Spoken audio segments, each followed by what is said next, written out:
Bharat chamber of commerce की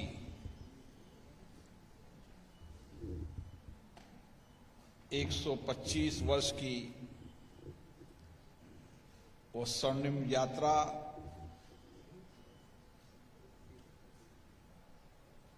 जिसने कई कालखंड देखे। आजादी के पहले का कालखंड देखा, आजादी के बाद लोकतंत्र की इस यात्रा का कालखंड देखा।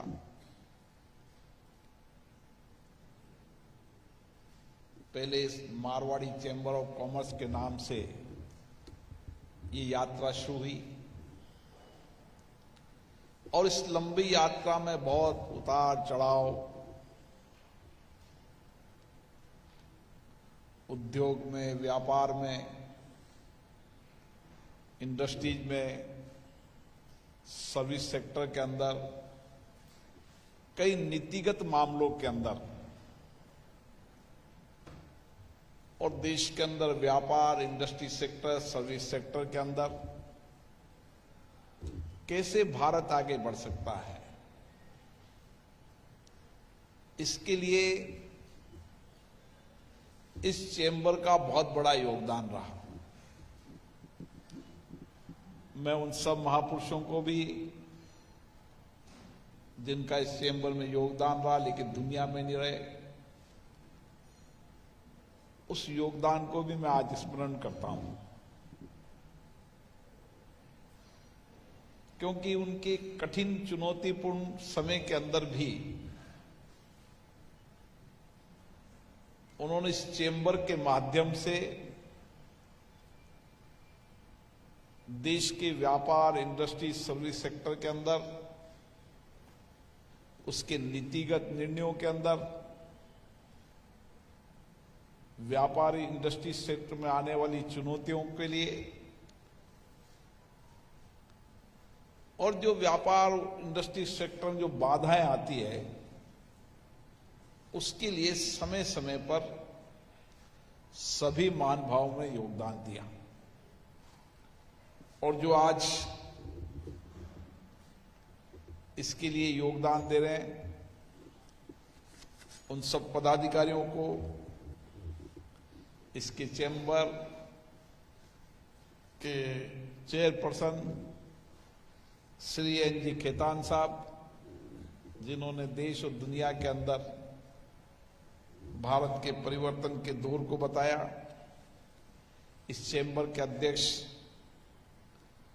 श्री नरेश जी, इस चैंबर के उपाध्यक्ष रमेश जी, इस चैंबर के उपाध्यक्ष प्रशांत जी,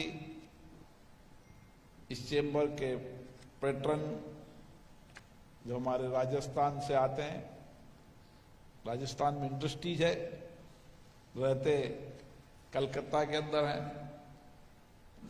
श्री एच.एम. बागड़ जी और सभी पदाधिकारीगण। मेरा इस चैंबर में पहले भी आने का कार्यक्रम था, लेकिन अचानक मुझे कार्यक्रम स्थगित करना पड़ा, लेकिन उस समय मैंने कहा था मैं आऊंगा जरूर, क्योंकि मुझे खुद भी इस चैंबर ऑफ कॉमर्स की यात्रा को समझना था कि किस तरीके से आजादी के पहले भी नाम जरूर बदल गया,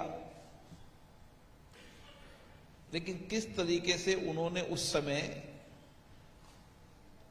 जब ये कलकत्ता आर्थिक राजधानी हुआ करता था, कलकत्ता दुनिया का बड़ा इंडस्ट्रीज हब हुआ करता था और विशेष रूप से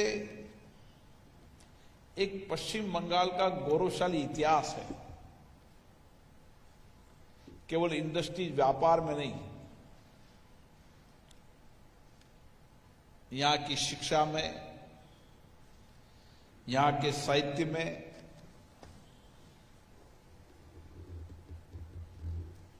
यहाँ के कवि, रचनाकार, गीतकार और अलग अलग क्षेत्रों के अंदर इस देश में वो सब विद्वान हुए जिन्होंने भारत में नहीं दुनिया के अंदर संदेश दिया, जिन्होंने दुनिया के अंदर भारत की संस्कृति, भारत के विचारों को, भारत की परिधि के बाहर भी भारत को समझाया, भारत की सांस्कृतिक, आध्यात्मिक, साहित्य की और यहाँ के विचार को दुनिया से अवगत कराया। ऐसे सभी महान भावों को भी नमन करता हूं। आजादी की लड़ाई के अंदर भी यहाँ के लोगों का बहुत बड़ा योगदान रहा और आजादी की दोनों धाराएं, आजादी की क्रांति की धारा, आजादी की सत्याग्रह की धारा, दोनों विचारधारा भी इस बंगाल में देखी और इसीलिए ये प्रदेश अपने आप में अद्भुत है और यहीं से कुछ व्यापार इंडस्ट्रीज के सेक्टर में घुसते हुए इस देश में राज भी किया। इसलिए पश्चिम बंगाल के बारे में जितनी चर्चा की जाए उतनी कम है और उसी में इस चैम्बर ऑफ कॉमर्स की यात्रा जो सभी चैम्बर ऑफ कॉमर्स के लिए प्रेरणादायी है। किस तरीके से, किस परिस्थितियों के अंदर, चाहे कितने भी उतार चढ़ाव आए हों, कितनी भी चुनौतियां आई हो, हर चुनौतियों के अंदर किस तरीके से व्यापारियों के, इंडस्ट्रीज के, सर्विस सेक्टर के लोगों के हितों की रक्षा करना और देश और आपदा की चुनौतियों के समय किस तरीके से व्यापारिक औद्योगिक क्षेत्र के लोगों ने अपने सामाजिक दायित्व निभाते हुए भारत की मूल संस्कृति को संरक्षित रखा। और इसी कारण इस चैम्बर की प्रसिद्धि, इसकी कार्य संस्कृति, इसकी सामाजिक उत्तरदायित्व, इसके सामाजिक सरोहर के कारण केवल बंगाल में नहीं, पूरे देश के अंदर इस चैम्बर से और इंडस्ट्री सर्विस सेक्टर के चैम्बर्स को प्रेरणा मिली।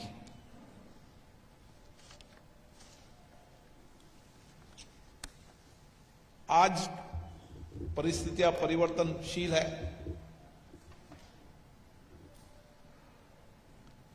आज नया विचार, नए विचार के साथ दुनिया की इस प्रतिस्पर्धा के अंदर जब व्यापार इंडस्ट्रीज की प्रतिस्पर्धा भी है, दुनिया के अंदर अशांति भी है, उस समय भारत में जिस तरीके से तेजी से बदलाव हो रहा है, वह बदलाव आर्थिक क्षेत्र में भी बदलाव है, सामाजिक क्षेत्र में बदलाव है और किस तरीके से आने वाले समय के भविष्य की योजनाओं पर ये देश काम कर रहा है, उस सब में आपका बहुत बड़ा योगदान है। हमने आजादी की 75 वर्ष की इस यात्रा को हमने लोकतांत्रिक तरीके से यात्रा को पूरा किया और दुनिया के अंदर आजादी के बाद लोगों के सामने विषय था कि इतनी बड़ी देश की विविधता वाला क्षेत्र, इतनी जाति, इतनी धर्म, इतनी भाषा, अलग अलग विविधताएं, उस विविधताओं के अंदर किस तरीके से लोकतंत्र टिक पाएगा। लेकिन भारत में लोकतंत्र संस्कारों में है, विचारों में है। भारत को लोकतंत्र की जननी इसलिए कहा जाता है कि गांव से लेकर समाज जीवन के अंदर हम जब भी कोई काम करते हैं तो लोकतांत्रिक प्रक्रिया होती है, सब मिलकर सामूहिकता से निर्णय करते हैं, बातचीत करते हैं, और जो सामूहिक निर्णय होता है उस निर्णय को मानते हैं। यही लोकतंत्र है। और इसी लोकतंत्र की यात्रा में कुछ कालखंड को छोड़कर भारत में लोकतंत्र सशक्त भी हुआ, मजबूत भी हुआ, और लोकतंत्र के अंदर लोगों की सक्रिय भागीदारी भी बढ़ी। 1952 के पहले इलेक्शन से लेकर अभी तक के इलेक्शन के चुनाव में लगातार लोगों की भागीदारी बढ़ी, मतदान करने का प्रतिशत बढ़ा, और समय समय पर समयानुकूल सत्ताओं का परिवर्तन भी हुआ। लेकिन उसके बाद भी सत्ता का सहज हस्तांतरण, यह हमारे लोकतंत्र की ताकत है। और दुनिया में कुछ चीजें भारत की ऐसी विशेषताएं हैं जिसके कारण दुनिया के इंडस्ट्री सेक्टर के लोग, सर्विस सेक्टर के लोग, आध्यात्मिक धर्म संस्कृति के लोग भारत की ओर देखते हैं।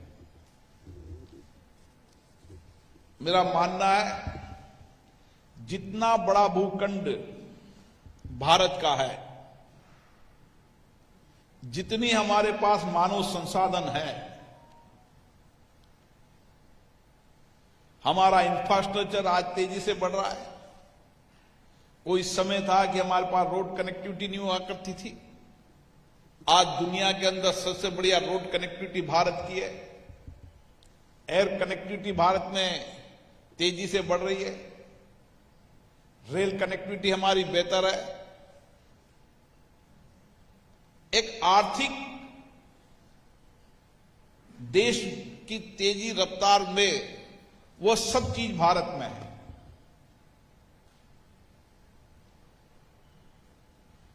पानी, बिजली, कुशल मानव संसाधन, ये सब भारत में है।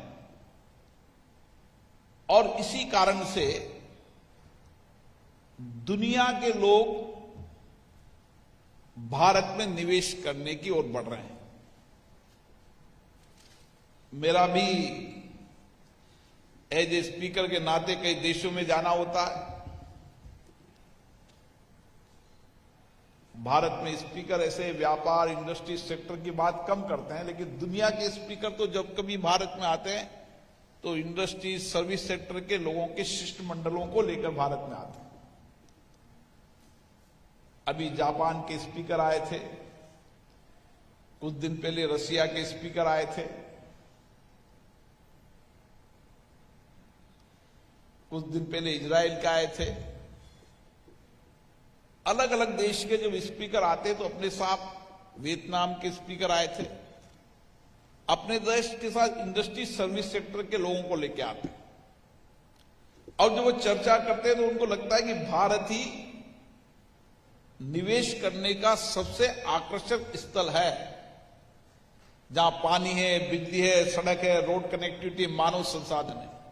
दुनिया के अलग अलग देशों के अंदर अलग अलग चीज की कमी है। दक्षिण कोरिया चले जाए तो मानव संसाधन की कमी, जापान में चले जाए तो मानव संसाधन की कमी, रशिया में चले जाए तो मानव संसाधन की कमी, और सबसे ज्यादा अगर कोई चीज आकर्षित करती है तो भारत में, तो भारत का लोकतंत्र। मुझे एक इंडस्ट्री सेक्टर के लोगों ने कहा कि मैंने कहा आप भारत में क्यों निवेश करना चाहते हो? ये सब कारण के बाद भी उसने सबसे बड़े कारण बताया कि भारत में लोकतंत्र है और जिस देश में लोकतंत्र होता है वहां बहुत जल्दी नीतियां और फैसले निर्णय नहीं बदलते। जहां लोकतंत्र हो, लोकतंत्र के बाद स्थायी मजबूत सरकार हो, विजनरी लीडरशिप की सरकार हो, वो देश निश्चित रूप से आगे बढ़ता है। और आज हम विश्वास के साथ कह सकते हैं हमारे प्रधानमंत्री नरेंद्र मोदी जी के नेतृत्व और उनकी विजनरी सोच, चिंतन बहुत दूर तक है। हर सेक्टर के अंदर, मैंने इतना ही सेक्टर में, आज टेक्नोलॉजी के सेक्टर के अंदर भी दुनिया के अंदर हर गांव के अंदर आज गांव में बैठा नौजवान या विद्यार्थी या किसान मजदूर भी दुनिया को देख सकता है। टेक्नोलॉजी के अंतिम गांव तक पहुंचाने का काम भारत में हुआ है, चाहे फाइबर केबल हो, चाहे ब्रॉडबैंड हो। हर टेक्नोलॉजी को गांव में कैसे पहुंचे, तो कोई चीज ऐसा नहीं जो भारत में किसी तरह की कमी हो। केवल हमारे इंडस्ट्री सेक्टरों के लोगों को लगता है कि एक सरकारी बाधाएं कुछ रहती है। आने वाले समय के अंदर माननीय प्रधानमंत्री जी ने वक्तव्य में कहा है कि हम कम से कम सरकारी हस्तक्षेप हो, मिनिमम गवर्नमेंट हो, इसके लिए भी उन्होंने व्यापक कार्य योजना बनाई है। और आने वाले समय में इस परिवर्तन को भी आप इस देश के अंदर देखेंगे। और इसीलिए दुनिया के अंदर मैंने कहा कि जहां लोकतंत्र होता है वहां हमेशा नीतिगत फैसले, टैक्स पॉलिसी बेहतर बनती है।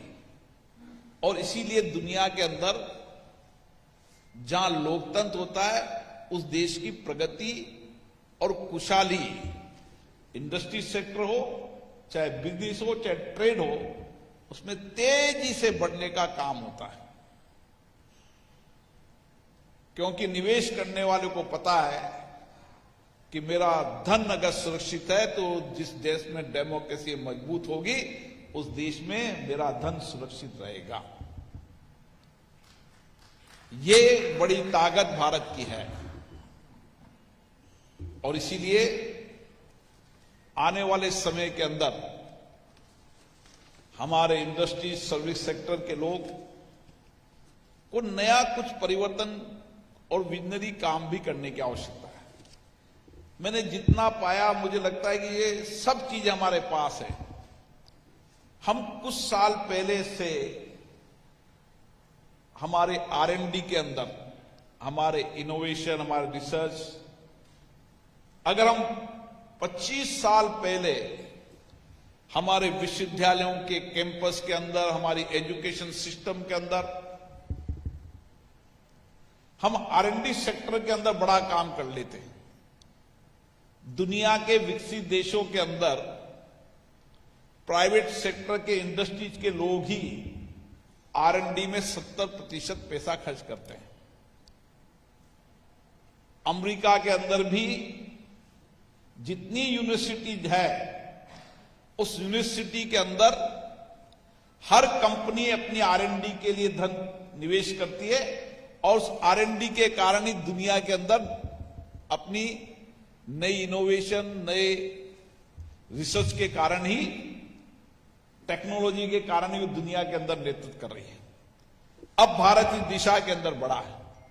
आज ही प्रधानमंत्री जी ने विज्ञान भवन के अंदर R&D इनोवेशन के अंदर, रिसर्च के अंदर सरकार की तरफ से भी निवेश और निजी पार्टनरशिप के माध्यम से उद्योग, इंडस्ट्री, सर्विस, टेक्नोलॉजी के सेक्टर के लोगों को भी आह्वान किया है कि हमें इस दिशा के अंदर भी तेजी से बढ़ना है।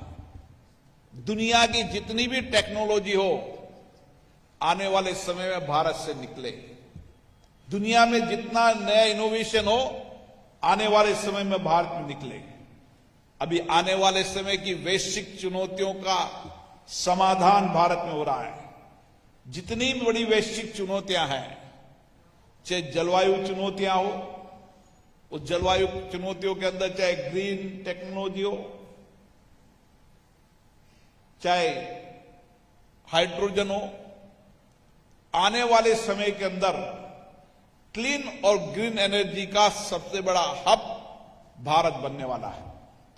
और इसीलिए हम उस पर्यावरण की आपदाओं संकट से भी समाधान का रास्ता निकालने का काम ही भारत करेगा। और भारत ने इस आपदा के समय जब कोविड आया तो हमने हमारा वैक्सीन बनाया और दुनिया को दिया, और दुनिया ने कहा भारत की वैक्सीन कारगर भी है और जिसके परिणाम भी निकले हैं। और जितनी भी अपनी कंट्रीज में गया या बड़ी कंट्री विकसित कंट्रीज के अंदर भी आज फार्मा सेक्टर के अंदर भारत आने वाले समय में नेतृत्व कर रहा है। फार्मा सेक्टर हो गया, एग्रीकल्चर सेक्टर अब बढ़ेगा हमारा, टेक्नोलॉजी के अंदर बढ़ेंगे। दुनिया के अंदर जितने भी विकसित देश हैं, उस विकसित देशों में कोई IITian है या IT सेक्टर में काम कर रहा है तो भारत का नौजवान कर रहा है। यही हमारी ताकत होगी। आने वाले समय में हमारी बौद्धिक क्षमता, नई इनोवेशन करने की क्षमता, नई R&D करने की क्षमता, नई सोच, नई चिंतन, नया आत्मविश्वास भारत को आगे बढ़ाएगा। और इसीलिए मुझे आज आशा है कि ये चैम्बर जिसने बहुत चुनौतियां, संकट, बाधाओं का निराकरण किया है, दुनिया के और चैम्बर इंडस्ट्री सेक्टर को प्रेरणा दी है। आने वाले समय में इस चैम्बर के माध्यम से आप अलग अलग सेक्टर में बेहतर काम कर रहे हैं। आप नौजवानों के अंदर एक नया आपने मंच बनाकर किस तरीके से नया नौजवान उद्यमिता में आए, नई इनोवेशन में आए, नई टेक्नोलॉजी में आए, नई स्टार्टअप में आए, इसके लिए आपकी संस्थान काम कर रही है। महिलाओं के सेक्टर में आप काम कर रहे हैं। आप दुनिया देखें, 30 साल पहले भारत की आधी आबादी कामगार आबादी नहीं थी। आज 30 साल बाद आप देख रहे होंगे, मैं जब पार्लियामेंट में देखता हूं IPS का बेज आए तो 45% महिलाएं, IAS का बेज आए तो 45% महिलाएं। आप कोई भी सेक्टर चल जाए, चाहे अर्धसैनिक बल हो, चाहे पुलिस हो, चाहे फाइटर प्लेन हो, ट्रेन हो, दुनिया का कोई सेक्टर नहीं है जिस सेक्टर के अंदर भारत की महिलाएं नेतृत्व नहीं कर रही। आप 10 साल बाद देखेंगे कि हर क्षेत्र के अंदर जो हमारी 30 साल पहले जो हमारी आधी आबादी काम नहीं करती थी, घरेलू कामकाज महिला के रूप में होती थी, आज आने वाले समय के अंदर 10 साल के अंदर ये आधी आबादी का बहुत बड़ा योगदान भारत के विकास में होगा। और इसीलिए हमें जो भारत का, विकसित भारत का जो सपना साकार होता दिख रहा है, जो आत्मनिर्भर भारत का जो सपना साकार होता दिख रहा है, ये आप सबके प्रयासों के कारण हो रहा है। आप सब अलग अलग इंडस्ट्री, सर्विस, व्यापार, ट्रेड, टेक्नोलॉजी, हर सेक्टर के अंदर, आप सर्विस सेक्टर के अंदर, आज भी दुनिया का मेडिकल हब सबसे बड़ा है। और आने वाले समय के अंदर दुनिया का सबसे बड़ा मेडिकल हब भारत होगा। दुनिया का टेक्नोलॉजी का सबसे बड़ा हब भारत होगा। एनर्जी, क्लीन और ग्रीन एनर्जी का आने वाला समय भारत का होगा।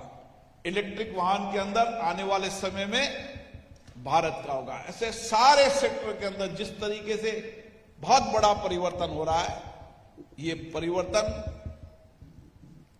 आने वाले समय में विकसित भारत के सपनों को साकार करेगा, आत्मनिर्भर भारत के सपनों को साकार करेगा।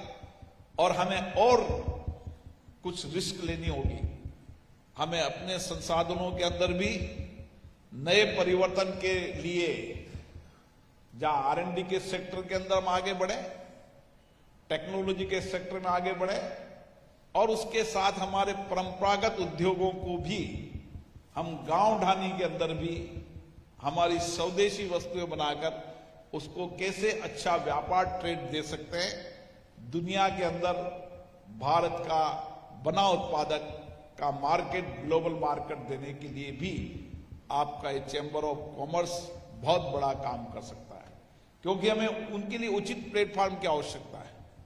हमारी सारी आबादी को कामकाजी बनाने के लिए गांव ढानी में बैठा, चाहे युवा हो, महिला हो, किसान हो, मजदूर हो, वो गांव में बैठकर अपने उत्पाद को बनाए और उसकी दुनिया के अंदर मार्केटिंग करने का काम आप सब इंडस्ट्री सेक्टर में करेंगे तो निश्चित रूप से हम आत्मनिर्भर भारत भी बनेंगे और हम हमारी आबादी को रोजगार में भी बनाएंगे। मुझे आशा है जिस तरीके से हमारी शिक्षा पद्धति में परिवर्तन किया है, कौशल कुशलता के लिए हमने काम शुरू किया है, आईटी से लेकर हमारी जितनी भी स्किल के सेक्टर के अंदर आने वाले समय हम काम कर रहे हैं, दुनिया हमारी ओर देखेगी और दुनिया के अंदर भारत नेतृत्व करेगा, क्योंकि जो कुछ भी एक इंडस्ट्री, सर्विस सेक्टर, एक सामाजिक कल्याण के लिए जो कुछ भी आवश्यकता है वो सब भारत में है। भारत में आपदा, विपत्ति, संकट को झेलने के लिए वह आध्यात्मिक ताकत भी है, साहस भी है, और ये सब चीजें जो एक देश को आगे बढ़ाने के लिए आवश्यकता है वो सब भारत में। आने वाले समय में आप सबके योगदान से भारत विकसित भी बनेगा, आत्मनिर्भर भी बनेगा और हम दुनिया के अंदर एक अच्छा नेतृत्व, दुनिया को साथ लेकर वसुधैव कुटुंबकम की संस्कृति वाले नेतृत्व के रूप में कि सारी दुनिया एक है, उस विषय को लेकर भी हम आगे बढ़ेंगे।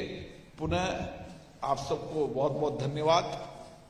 आप सब यहाँ पर आए और निश्चित रूप से भारत चैम्बर ऑफ कॉमर्स अपनी 125 वर्ष की यात्रा में जो कुछ भी उतार चढ़ाव, जो कुछ भी आपने इस यात्रा के अंदर समझा है वो आने वाली पीढ़ी को प्रेरणा देगा।